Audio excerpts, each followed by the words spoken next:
আমি পারমিতা। আমার নতুন একটি ব্লগে আপনাদের অনেক অনেক স্বাগতম। আশা করি আপনারা সবাই খুব ভালো আছেন এবং সুস্থ আছেন। আমরাও খুব ভালো আছি এবং সুস্থ আছি। বেশ অনেক দিন আগের একটা ভিডিও আপনাদের সাথে শেয়ার করছি। ওই ধরুন মাস দুয়েক আগের ভিডিও। সেই সময় ছিল আমার প্রিয় বান্ধবী জয়ন্তীর বিয়ে। তাই জন্যই ভুবনেশ্বর থেকে রায়গঞ্জে গিয়েছিলাম বিয়েতে মজা করব বলে। তো চলুন আইবুড়ো ভাতের দিনটা আপনাদের সাথে ভাগ করে নিই। প্রথমেই তো বাড়িতে গিয়ে সবার সাথে দেখা করে নিয়েছিলাম, আর এদিকে বাবার ফেলে রাখা ঘরের কাজগুলো মা কিন্তু টুকটুক করে অনেকটাই এগিয়ে নিয়েছে। সেটাই মা আমাকে ঘুরে ঘুরে দেখাচ্ছিল। অনেকক্ষণ মায়ের সাথে গল্প করে গেলাম একটু বাড়ির ভেতরে। জানেন, আমাদের বাড়িতে প্রচুর ফলের গাছ রয়েছে, যেগুলো খুব যত্ন না করেও বেশ ভালোই বেড়ে উঠেছে। তার মধ্যেই রয়েছে গাছের এই কাঁচা মিঠে আমগুলো, যেটা কাঁচা ও পাকা দুইভাবে খেতে আমরা বাড়ির সবাই ভীষণ ভালোবাসি। আর চারিদিকে সেদিন বৃষ্টি হওয়ার কারণে বাড়ির উঠোনটা কাদাই হয়ে গিয়েছিল। আমাদের বাড়ির ছোট অনুষ্ঠানগুলো এখানেই প্যান্ডেল করে করা হয়। আমাদের কিন্তু সচরাচর লজের প্রয়োজন হয় না। তারপর বেশ অনেকক্ষণ বড়মা মেঝোমার সাথে গল্প করে চললাম এবার বান্ধবীকে আইবুড়ো ভাত দিতে।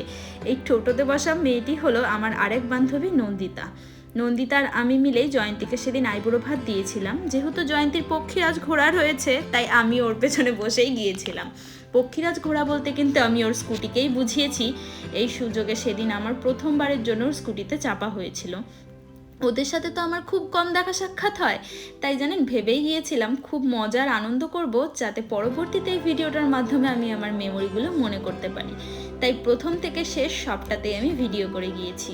যেহেতু তিন বান্ধবীর এতদিন পর তাও আবার একসাথে দেখা হচ্ছে, তাই ফোনে ফোনে সবাই আমরা ডিসাইড করেই গিয়েছিলাম যে সবাই কিন্তু আমরা শাড়ি পরেই যাব, চুড়িদার পরলে আমাদের হবে না।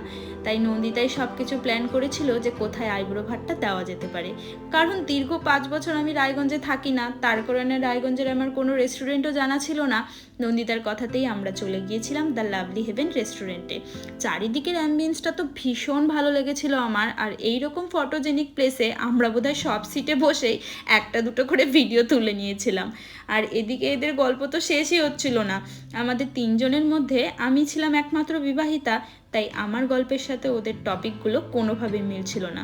ছোট থেকে সব কিছুই কিন্তু আমাদের একসাথে, এক জায়গায় স্কুল, টিউশন, কলেজ সব কিছুই। কিন্তু বিয়ের পরই সবার ঠিকানাগুলো কেমন বদলে যায়, তাই বলুন না।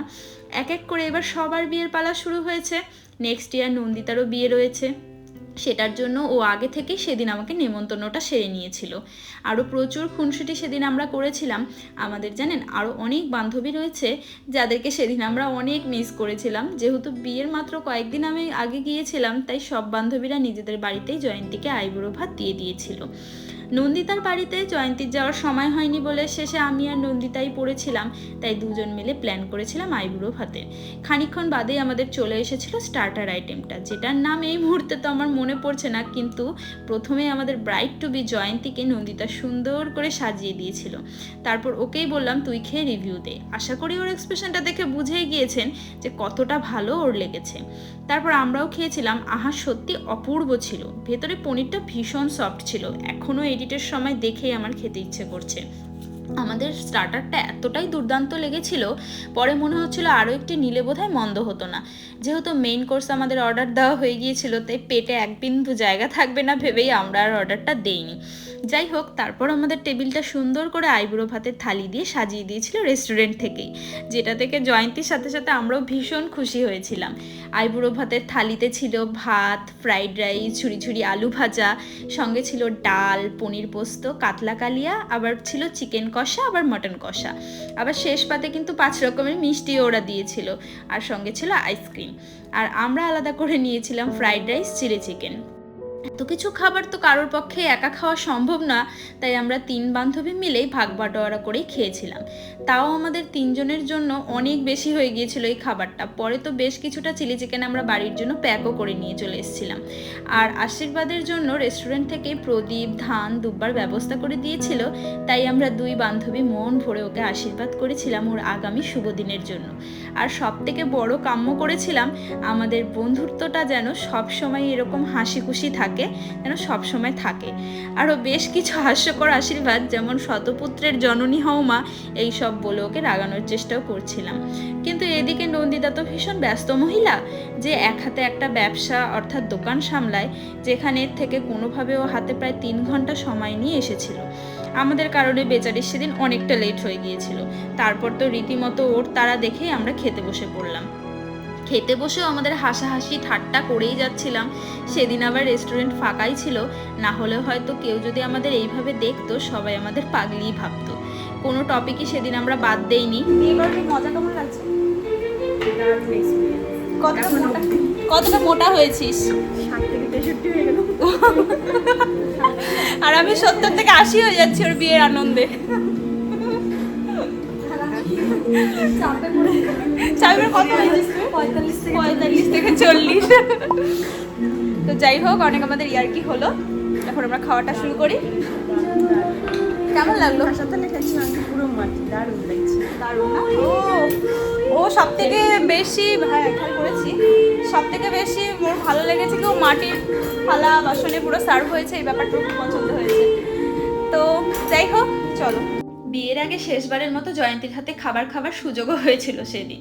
আগে তো সবাই সবার টিফিন আমরা শেয়ার করেই খেতাম, যে শেয়ার করতো না তার সাথে মারামারি করেই খেতাম। স্কুলের প্রত্যেকটা কথা সেদিন আমাদের চোখের সামনে ভেসে উঠেছিল। আমরা আবার সেদিন সবাই রিটার্ন গিফটও পেয়েছিলাম রেস্টুরেন্ট থেকে, যার মধ্যে 3টে চকলেট বেশ সুন্দর করে কাপের মধ্যে ওরা পিন করে দিয়েছিল। তারপর সেই অবশিষ্ট হাড়গোড় নিয়েও আমাদের বেশ অনেকক্ষণ ভিডিও চলেছিল। সেদিন আমাদের সবারই বয়স 15 বছর কমে গিয়েছিল। যাই হোক, আনন্দের সাথে সুন্দর এক স্মৃতি নিয়ে পক্ষীরাজে চেপে গেলাম, আবার রওনা দিলাম বাড়ির পথে। দিনে গিয়ে সন্ধ্যায় ফিরেছি বলে মায়ের কাছে বেশ একটু মিষ্টি বকাও খেয়েছিলাম। তো মা খুব একটা বেশি বকেনি, কারণ বাবার বাড়িতে গিয়েছি বলে। তারপর রাতে গিয়েছিলাম জেঠুর ঘরে দিদিদের সাথে আড্ডা দিতে। বাড়ির মধ্যে 13খানা বোন আমরা যখন এক জায়গায় হই, বেশ ভালোই কিন্তু আমাদের গল্প জমে। বিয়ের আগ পর্যন্ত তো আমি সবাইকেই পেতাম, কারণ ওরা ভিন্ন সময়ে আসলেও আমি তো বাড়িতেই থাকতাম। কিন্তু আমার এখন ওদের সাথে জানেন দেখাই হয় না। তাই রাত পেরোলেই পরদিন সকালে আবার ছর্দি বাড়ি চলে যাবে, তার জন্য মনটা খুব দুঃখ ছিল।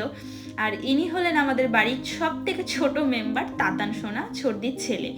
ও চলে যাচ্ছে বলে বাড়ির সবার চোখে জল, প্রচুর ফ্যান কিন্তু ওনার। সঙ্গে মাসিমণিরাও ওনার বিশাল বড় ফ্যান। কি সুন্দর ডোডো দাদার কোলে উঠে নোনো নোনো করছে। আর ডোডো হলো আমার আরেকটি দিদির ছেলে। ওকেও আমি খুব ছোটবেলা থেকে দেখেছি, ছোট থেকে ও আমার কোলেই মানুষ হয়েছে। আজকে সে আমাকে ছাড়িয়ে অনেক বড় হয়ে গেছে। তাহলে এখানেই আজকের ব্লগটা শেষ করছি। দেখা হবে নতুন একটি ব্লগের সাথে। ততদিন সবাই খুব ভালো থাকবেন, সুস্থ থাকবেন। ব্লগটা কেমন লাগলো আমাকে প্লিজ কমেন্ট করে জানাবেন।